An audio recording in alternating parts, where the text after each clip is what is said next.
देवर की पोश इलाके में अंडरगारमेंट्स की दुकान थी। मुझे भी अंडरगारमेंट्स की जरूरत पड़ती, मगर शर्म के मारे देवर की दुकान पर न जाते। एक रोज बुर्का पहनकर देवर की दुकान पर चली गई और मखसूस चीज मांगी। थोड़ी देर के बाद देवर ने एक मखसूस इशारा किया और उठकर अंदर वाले केबिन में चला गया। मेरे तो होश उड़ गए जब देवर। मेरा नाम आलिया सिद्दीकी है और मेरी शादी को 5 साल हो चुके हैं। मैं अपने ससुराल के साथ रहती थी और मेरे ससुराल में सास, ससुर, नंद और एक देवर भी मौजूद था, जिसकी अभी शादी नहीं हुई थी। यूं तो मेरा शौहर जॉब करता था, मगर मेरे देवर ने सुपरमार्केट में लेडीज गारमेंट की एक बहुत बड़ी दुकान खोली थी। अगरचे मेरे ससुर परहेजगार इंसान थे, तो उन्होंने देवर को इस काम करने से मना भी किया था, क्योंकि उन्हें लगता था कि औरतें चीजें खरीदते वक्त बहुत तंग करती हैं।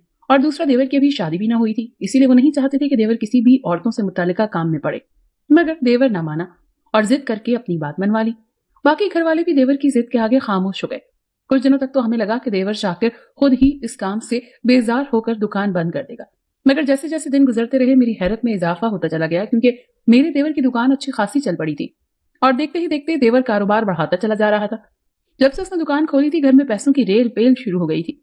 शौहर भी ये सब देखते हुए उसका गर्विदा हो गया। देवर भी हम सब घर वालों पर पैसा पानी की तरह बहाने लगा। पहले सारा घर मेरे शौहर की कमाई पर चलता था, अब देवर की कमाई आने लगी तो राशन पानी भी खुला आने लगा। यही नहीं, बल्कि मेरा देवर हमारी सारी फरमाइशें झट से पूरी कर देता। मगर एक बात मुझे बिल्कुल हैरान करती थी कि देवर ने कभी भी हमें अपनी दुकान पर आने नहीं दिया था। हम जो भी चीज लाने को कहते वो घर पर ही ले आता।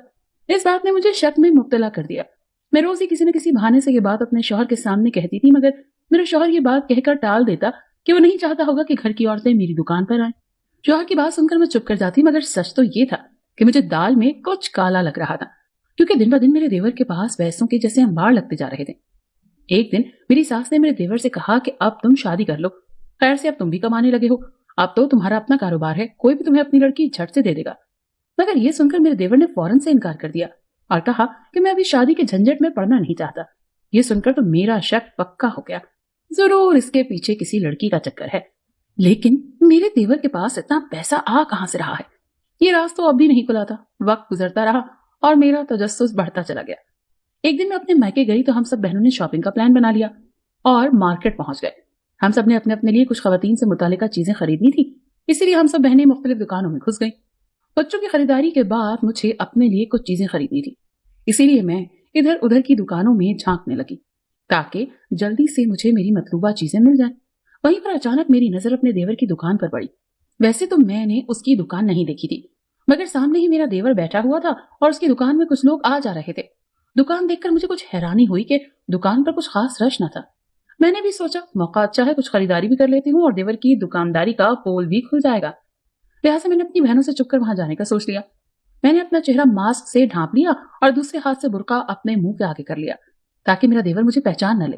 दुकान में दाखिल हुई और इधर उधर कुछ चीजें देखने लगी। ये देखकर भी मुझे हैरानी हुई कि इस दुकान में इतना नया माल मौजूद नहीं था। अब तो मुझे यकीन हो गया कि कुछ तो गड़बड़ है। दुकान अपने मुंह से अपनी हालत बता रही थी। खैर, धड़कते दिल के साथ आगे बढ़ती रही और देवर के पास जाकर अपनी एक चीज मांगी तो उसने फौरन से मुझे मेरी मतलूबा चीजें दिखाना शुरू कर दी। उसने बहुत सारी चीजें मेरे सामने रख दी। उसी वक्त मेरे देवर की दुकान में एक फैशनेबल लड़की आई और उसने मेरे देवर के कान में कुछ कहा। यह देखकर मैं चौंक गई। कहीं वो लड़की तो नहीं जिसके साथ मेरे देवर का चक्कर चल रहा है और वो इसी की खातिर शादी नहीं करना चाहता। ये ख्याल आते ही मैंने उसकी तरफ गौर से देखना शुरू कर दिया, क्योंकि वो बहुत खूबसूरत थी और मुझे लग रहा था कि वो मेरे देवर से बहुत सी चीजें खरीदेगी। मगर ये देखकर मैं हक्का बक्का रह गई जब उस लड़की ने दोबारा से मेरे देवर के कान में कुछ कहा और वो उसे अपनी दुकान के अंदर खुलने वाले एक केबिन के अंदर ले गया और फिर वो दरवाजा बंद कर दिया। ये सब देखकर मेरे तो पसीने छूट गए और मैं उल्टे कदमों दुकान से बाहर निकल आई। उस दिन मैं घर आई तो मैं सोचने लगी कि कैसी ये बात अपने ससुराल वालों को बताऊं कि मेरा देवर तो एक लड़की के साथ शादी से पहले ही रंगरलियां मना रहा है, तभी तो वो शादी के लिए इनकार कर रहा है। खैर, अगले दिन ही मैंने हिम्मत करके ये बात अपने शौहर को बता दी, मगर उससे ये बात छुपा ली कि मैं शाकिर की दुकान पर खुद गई थी और मैंने अपनी आंखों से उसे एक लड़की के साथ देखा है। इसीलिए मेरे शौहर ने मेरी बात का ज्यादा यकीन नहीं किया और कहा कि तुम ऐसे ही वहम कर रही हो, जरूरी नहीं कि शाकिर का किसी लड़की के साथ चक्कर हो सकता है कि वो यूं ही शादी के लिए इनकार कर रहा हो। लेकिन मैं कई दिन तक अपने शौहर के पीछे पड़ी रही। तब जाकर उसने अपनी माँ और भाई से बात की। मेरे देवर ने तो इस बात से साफ इनकार कर दिया कि उसका किसी लड़की के साथ कोई चक्कर नहीं है। ये सुनकर मैं उसकी एक्टिंग को दाद देने लगी कि कैसे होशियारी से उसने मेरे शक को झुठला दिया है। लेकिन मैं भी उसकी भाभी थी और मैंने उसे खुद उसकी दुकान में एक लड़की के साथ देखा था। वो अपने वालिदैन और भाई को बेवकूफ बना सकता था, लेकिन मुझे नहीं। इसलिए मैंने फौरन से उससे कहा, ठीक है, अगर ऐसी बात है तो हम तुम्हारे लिए लड़की देख लेते हैं, रिश्ता तय कर देते हैं। जब तुम चाहोगे तब हम तुम्हारी शादी कर देंगे। कैसे हो सकता था? अगर मेरे देवर को किसी लड़की से प्यार था तो वो कहीं भी शादी के लिए कैसे तैयार हो गया? खैर, मुझे यकीन था कि मेरा देवर अगले दिन ही हमसे कहेगा कि मुझे एक लड़की पसंद है और आप लोग उसके घर रिश्ता लेकर जाएं। मगर 2 दिन गुजर गए, ऐसी कोई बात ही नहीं हुई। अब तो मुझे और हैरानी होने लगी कि कैसे मेरा देवर अपनी मोहब्बत छोड़कर कहीं भी शादी के लिए तैयार हो गया था। मेरी सास भी बेटे की शादी का सुनकर बहुत खुश थी और धड़ाधड़ उसके लिए लड़कियां दिख रही थी। फिर उन्हीं दिनों मेरी सास ने देवर के लिए एक लड़की पसंद कर ली। वो बहुत खूबसूरत थी, मगर मुझे ऐसा लग रहा था कि लड़की देखते ही मेरा देवर इनकार कर देगा। मगर उस वक्त मैं शर्तें रह गई जब मेरे देवर ने लड़की देखते ही उसे ओके कर दिया और अपनी माँ की हथेली पर कई हजार वाले नोट रख दिए। ये देखकर मैं फिर से तजस्सुस में पड़ गई। आखिर ये क्या माजरा है? वो लड़की कौन थी और मेरे देवर की दुकान में वो अंदर उसके साथ क्या करने गई थी? इस सवाल का जवाब मुझे जानना था और ये तभी मुमकिन था जब दोबारा से उस दुकान पर जाऊं। ये मुश्किल जरूर था मगर नामुमकिन नहीं। इसीलिए मैंने फैसला किया कि मैं कल फिर से अपने देवर की दुकान पर जाऊंगी और असल हकीकत जान लूंगी। बल्कि मैंने ये भी सोच लिया था कि अगर वो लड़की मुझे अपने देवर की दुकान पर दोबारा मिली तो मैं उसे सब सच बताऊंगी कि ये तुम्हारे साथ टाइम पास कर रहा है। फिर अगली सुबह जब मेरा देवर अपनी दुकान पर चला गया तो मैं भी अपने मायके जाने के बहाने घर से निकल आई। उस दिन मैं अपने मायके जाने के बजाय अपने देवर की दुकान पर चली आई और पहले की तरह मैंने अपना चेहरा छुपा लिया ताकि वो मुझे पहचान ना सके। दुकान के अंदर जाते ही मैंने अपने देवर से कहा कि मुझे कुछ सूट दिखा दो। मैंने सोचा मैं इस बहाने ज्यादा देर तक उसकी दुकान पर रहूंगी। हो सकता है आज भी वो लड़की मेरे देवर से मिलने आ जाए। उस दिन चूंकि मैं अपनी फैमिली के साथ थी इसीलिए मुझे जल्दी जाना पड़ा, मगर आज मैं सारी हकीकत जानकर ही यहां से जाना चाहती थी। इसीलिए मैं जानबूझकर अपने देवर से नए नए सूट निकलवा रही थी और वो बेचारा भी मुझसे जान छुड़वाने के लिए जल्दी जल्दी सूट दिखा रहा था। मुझे ऐसा लग रहा था जैसे मेरा देवर चाहता था कि मैं जल्द से जल्द उसकी दुकान से चली जाऊं और मैं देख रही थी कि मेरे देवर की नजरें बार बार दरवाजे की तरफ उठ रही हैं। ऐसा लगता था जैसे मेरे देवर को किसी के आने का इंतजार है। ये सूरत हाल देखकर मैंने भी देवर से बहाना किया, भाई मेरी तबीयत खराब हो रही है, मैं कुछ देर यहाँ बैठना चाहती हूँ। मेरी बात सुनकर वो खामोश हो गया। दिल ही दिल में मैं सोच रही थी, देवर जी आज तो मैं तुम्हारा प्लान जानकर ही यहाँ से जाऊंगी, मोहब्बत किसी और से और शादी किसी और से।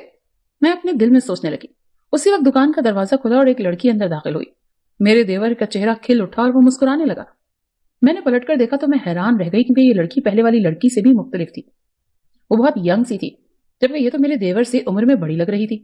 खैर मैंने उस लड़की को नजरअंदाज कर दिया और सूट देखने लगी। मुझे मसरूफ देखकर मेरा देवर आगे बढ़ा और उस लड़की को साथ लेकर जूते दिखाने लगा। जब मेरे देवर को लगा कि मैं सूट्स देखने में मसरूफ हूं तो उसने चुपके से लड़की को इशारा किया और उसी केबिन में गायब हो गया। मैंने सोचा आज तो इन दोनों के पीछे जाकर इन दोनों का प्यार सबके सामने जाहिर कर देती हूँ और इस सब की तस्वीरें भी बना लेती हूँ ताकि अपने ससुराल वालों को दिखा सकूं कि कैसे शाकिर इन सबको बेवकूफ बना रहा था। मगर इससे पहले वो हो गया जिसका मैंने सोचा तक नहीं था। मेरे वहां तक जाने से पहले ही मेरा देवर वापस आ गया और मैं फौरन सूट्स की तरफ देखने लगी और मैंने अपनी हैरानी छुपाकर यूं जाहिर किया जैसे मैंने कुछ देखा ही नहीं था। लिहाजा बड़ी होशियारी से मेरा देवर मेरे करीब आकर मुझे सूट्स की कीमत बताने लगा। आखिर ये माजरा क्या है? मेरा देवर उस लड़की को वहां अकेला छोड़कर क्यों चला आया? क्या वो मेरे जाने का इंतजार कर रहा है? मैं सोचने लगी। तभी वो दरवाजा खुला और वही लड़की बाहर निकल आई। उसने नकाब किया हुआ था मगर अब उसका हुलिया कुछ तब्दील लग रहा था। उसने आगे बढ़कर मेरे देवर के हाथ में एक लिफाफा थमा दिया और दुकान से बाहर निकल गई। मुझे कुछ समझ नहीं आ रहा था कि ये सब क्या हो रहा है। इससे पहले कि मैं अपने देवर की दुकान से बाहर आती वहां एक और लड़की आ गई और उसे भी देखकर मेरा देवर मुस्कुराने लगा। पहले की तरह मेरा देवर उस लड़की को भी बहाने के साथ उस दरवाजे तक ले गया और फिर वो लड़की गायब हो गई। अब मुझे इस लड़की के बाहर निकलने का इंतजार था क्योंकि मैंने सोच लिया था कि इस लड़की के निकलते ही इससे सारी बात पता कर लूंगी। इसलिए उस लड़की के बाहर आने तक मैंने 2 और सूट्स पसंद कर लिए और उनकी कीमत अदा करके जूते देखने लगी। जब वो लड़की बाहर आई तो मैं उसके आने से पहले दुकान से निकल आई। जब वो निकली तो मैंने फौरन उससे पूछा कि तुम इस दुकान के खुफिया दरवाजे के अंदर क्या करने गई थी? ये सुनकर वो लड़की पहले तो घबरा गई और साफ मुकर गई। जब मैंने कहा कि मैंने तुम्हारी तस्वीरें बना रखी हैं तो उसका रंग उड़ गया। मेरी मिन्नत समाजत करते हुए कहने लगी कि प्लीज किसी से इस बात का जिक्र मत करना। मैंने भी उसे यकीन दिलाया कि तुम बेफिक्र रहो, तुम्हारी इज्जत पर कोई आंच नहीं आएगी। उसने मुझसे वादा लिया। वादा करती उस लड़की ने मुझे बताया कि मेरा इस दुकान वाले लड़के के साथ नहीं बल्कि एक और लड़के के साथ चक्कर है और मैं उस दुकान के अंदर मौजूद एक कमरे में उसी लड़के से मिलने गई थी। तो क्या वो दुकान वाला लड़का तुम लड़कियों को खुफिया तौर पर लड़कों से मिलवाता है? वो कहने लगा, आप फिक्र न करें, मैं अभी एक टीम रवाना करता हूँ। फोन कॉल करके मैं भी घर की जानिब चल दी। मैं जानती थी कि अगर घर जाकर ये सब मैंने बताया तो कोई भी मेरी बात का यकीन नहीं करेगा और देवर साफ मुकर जाएगा। मेरा देवर कई दिन तक थाने में बंद रहा। मेरे ससुराल वालों ने ये बात सबसे छुपाने की कोशिश की कि उनका बेटा दुकान के अंदर ऐसा घटिया काम कर रहा था। कुछ दिन बाद उन्होंने पैसे दे दिलाकर मेरे देवर को रिहा करवा लिया और उसकी दुकान बंद करवा दी। मार्केट में भी अच्छी खासी देवर की बदनामी हो चुकी थी। مجھ کو دکھ بھی تھا مگر دیور کو راہ راست پر لانے کے لیے یہ سب کرنا بھی ضروری تھا۔ اس واقعے کے بعد دیور نے بھی اس کام سے توبہ کر لی اور میرے شوہر نے اس کو اپنے دفتر میں ملازمت دلوا دی۔ 6 ماہ بعد ہم نے دیور کی شادی کر دی۔